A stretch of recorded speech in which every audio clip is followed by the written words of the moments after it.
Good morning. You're listening to Slices of Wenatchee. We're excited to bring you a closer look at one of our top stories and other important happenings every Tuesday, Thursday, and Saturday. Today, with backpacks, clipboards, and compassion, Wenatchee volunteers hit the streets to count and connect with their homeless neighbors.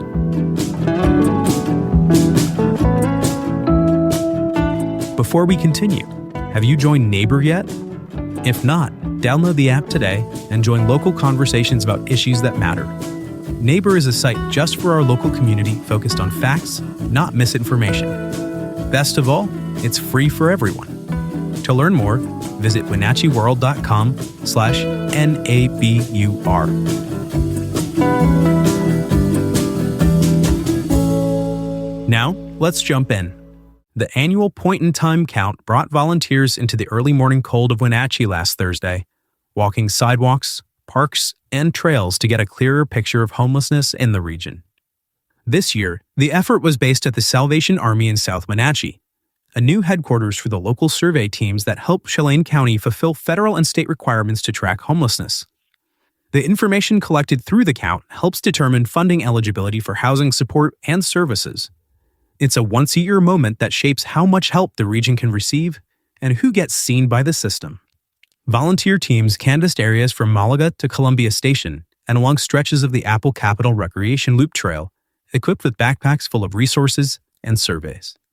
Their goal wasn't just to count, it was to connect.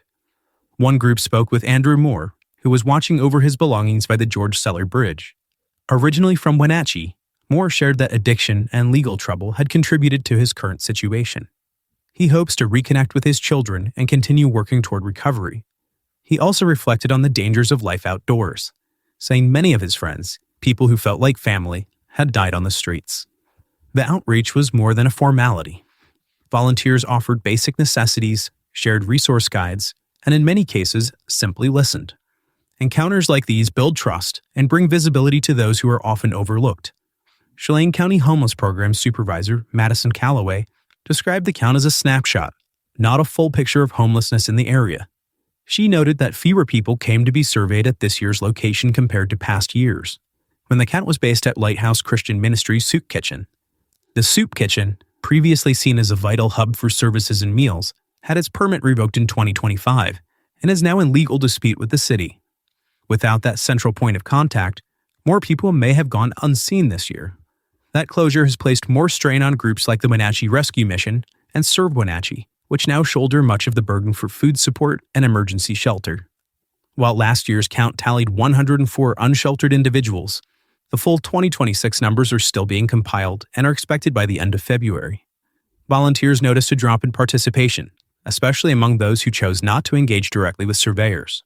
Despite the change in location and limited participation, volunteers made meaningful contact with some, including those who declined to be formally surveyed. People sleeping in emergency shelters or transitional housing are tracked separately through a federal database. For those outdoors, the count offers a brief but crucial chance to connect, understand, and record the challenges faced by those living without stable housing. Even when the count doesn't capture everyone, it reminds the community that these individuals exist and deserve support, attention, and long-term solutions. Looking ahead, Callaway and others involved in the count hope the data not only secures future funding, but sparks deeper conversations about the root causes of homelessness and the gaps in support systems. For more, head over to wenatcheeworld.com. Are you passionate about the issues shaping North Central Washington? Then you won't want to miss the Wenatchee World Forum at Pybus. This monthly event brings together newsmakers and the community to dive into the topics that matter most. It's your chance to engage, ask questions, and be part of the conversation shaping our region's future. Have questions or need more info? Visit wenatcheeworld.com/forum.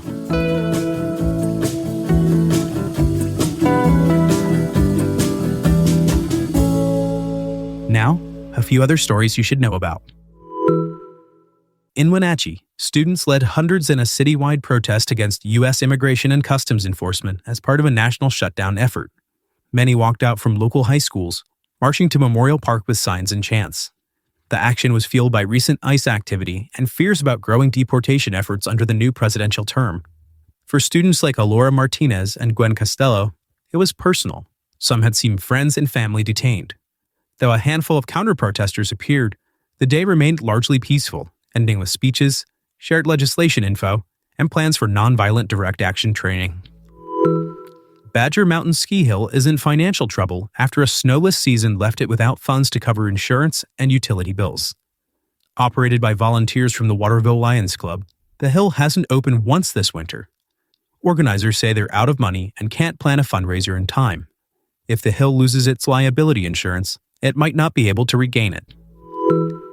A tragic outcome in the search for David Gimlet, a 33-year-old Leavenworth man last seen near Peshastin on January 23rd.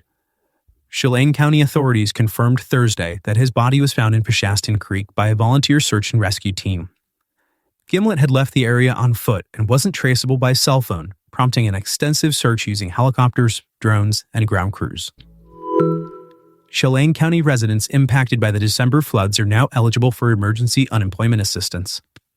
The state's Employment Security Department is distributing $1 million in federal disaster funds to help displaced workers recover. Governor Bob Ferguson also requested over $21 million in federal disaster relief after storms caused over $4 million in public infrastructure damage locally. Additional funding could support temporary jobs, retraining, and vital community recovery programs, especially in hard-hit towns like Kashmir, Leavenworth, and Stehekin. And finally, a quick spotlight on one of the Wenatchee Valley Business World's 30 Under 35 honorees, Marco Antonio Ochoa. A Quincy native, Marco now serves as a building inspector and code enforcement officer for the city of Quincy. His journey took him from Wenatchee Valley College to Eastern Washington University, where he earned a biology degree just as the pandemic hit. After several years working at a local hardware store, he pivoted to public service, combining his knowledge and hometown pride. Marco says he's proud to be a first-generation college graduate and is driven by the support of his close-knit family. His leadership style, calm, consistent, and leading by example, values he credits to his parents and a deep sense of community.